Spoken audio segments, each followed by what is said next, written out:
নমস্কার, আমি Tanushree Mitrapal, reiki master teacher. আজকে যে বিষয় নিয়ে আলোচনা করব সেটা হচ্ছে পরমা একাদশী 2026 কবে পড়েছে, কবে শেষ হচ্ছে, সমস্ত সময়সূচি রয়েছে। তার সাথে সাথে রয়েছে অবশ্য করে সূর্যাস্ত, সূর্যোদয় এবং আমরা অবশ্য করেই সমস্ত কিছু সময়সূচি আপনাদেরকে জানাবো। তার সাথে সাথে অমৃত যজ্ঞেরও ডিটেলসটা জানাবো। আলোচনা শুরু করার আগে প্রত্যেক দিনের মতো যেটা প্রত্যেক দিন আপনাদেরকে মনে করিয়ে দিই, সেটা হচ্ছে যদি আমার চ্যানেলে প্রথমবার ভিজিট করেন তাহলে অবশ্য করেই চ্যানেলটা সাবস্ক্রাইব করে নেবেন, পাশে বেল আইকন প্রেস করে নেবেন যাতে ভিডিও নোটিফিকেশন সবার আগে আপনার কাছে পৌঁছায়। ভিডিও ভালো লাগলে একটা লাইক করবেন, কোথা থেকে ভিডিও দেখছেন অবশ্য করেই কমেন্টস করে জানাবেন। তার সাথে সাথে প্রচুর শেয়ার করবেন যাতে সকলে এই ভিডিওর বেনিফিটস নিতে পারে। 2026 সালে পরমা একাদশীর ব্রত পালিত হবে 11ই জুন বৃহস্পতিবার। এই বিশেষ একাদশীটি প্রতি 3 বছর অন্তর হিন্দু পঞ্জিকার অধি মাস বা পুরুষোত্তম মাসে পড়ে। একাদশী যে পালন করব আর যে সময়সূচি সেটার বিবরণ আমরা দিচ্ছি আজকের ভিডিওয়ে। একাদশী ব্রতের দিন হচ্ছে 11ই জুন 2026 বৃহস্পতিবার,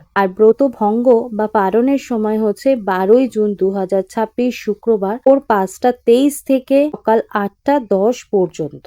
2026 সালের এই পরমা একাদশীর তারিখ ও পালনের সময়। পবিত্র উৎসব পরমা একাদশী 2026 অনুষ্ঠিত হবে বৃহস্পতিবার 11ই জুন 2026 উদযাপিত হবে। একাদশী তিথি শুরু হচ্ছে 11ই জুন 2026 5টা 44। একাদশী তিথি শেষ হচ্ছে 11ই জুন 2026 সন্ধে 7টা 8 PM এ। পরিভাষার শেষ মুহূর্ত হচ্ছে 11ই জুন 2026 সকাল 5টা 44। একাদশী তিথির শেষ মুহূর্ত হচ্ছে 11ই জুন 2026 সন্ধে 7টা 8 PM এ। পড়ানোর সময় হচ্ছে 12ই জুন সকাল 5টা 44 AM থেকে থাকছে 12ই জুন সকাল 8টা 25 AM অবধি। সূর্যোদয় হচ্ছে এদিনকে 11ই জুন 2026 সকাল 5টা 44 AM এ, আর সূর্যাস্ত হচ্ছে 11ই জুন 2026 সন্ধে 7টা 8 PM। পরের দিন সূর্যোদয়ের পর একাদশীর উপবাস ভঙ্গ করতে হবে। উল্লেখ্য যে ভক্তকে অবশ্যই দ্বাদশী তিথির মধ্যেই পারণ ভঙ্গ করতে হবে। এটি 12ই জুন 2026 তারিখে সন্ধ্যা 7টা 37 শেষ হবে। আরও একটি গুরুত্বপূর্ণ বিষয় মনে রাখতে হবে যে দ্বাদশী চতুর্থ পর্ব হরিবাসরার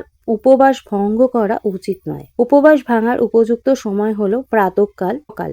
এই দিনকে মহেন্দ্র যোগ রয়েছে সূর্যোদয় থেকে 6টা 24 দিবা, আবার মহেন্দ্র যোগ রয়েছে 9টা 57 দিবা থেকে 11টা 44 AM। মহেন্দ্র যোগ যেগুলো বললাম তার সাথে সাথে যে অমৃত যোগগুলো রয়েছে সেগুলোও বলবো। অমৃত যোগ রয়েছে ওই দিনকে 4টে 2 দিবা থেকে 6টা 48 PM অব্দি। আবার অমৃত যোগ রয়েছে 7টা 35 রাত্রি PM থেকে 9টা 42 PM অব্দি। আবার অমৃত যোগ রয়েছে 12টা 32 AM থেকে 2টো 40 AM অব্দি। আবার অমৃত যোগ রয়েছে 4টে 5 AM থেকে 5টা 25 AM অব্দি। অশ্বিনী নক্ষত্র রয়েছে সূর্যোদয় থেকে পরের দিন রাত্রি ভোর যেটাই বলুন 3টে 35 অব্দি। ভরণী নক্ষত্র রয়েছে ভোর 3টে 35 থেকে পরের দিন সূর্যোদয় অব্দি। অবশ্য করেই এই ভিডিও মিস করবেন না, প্রচুর শেয়ার করুন যাতে সকলে এই ভিডিওর বেনিফিটস নিতে পারে।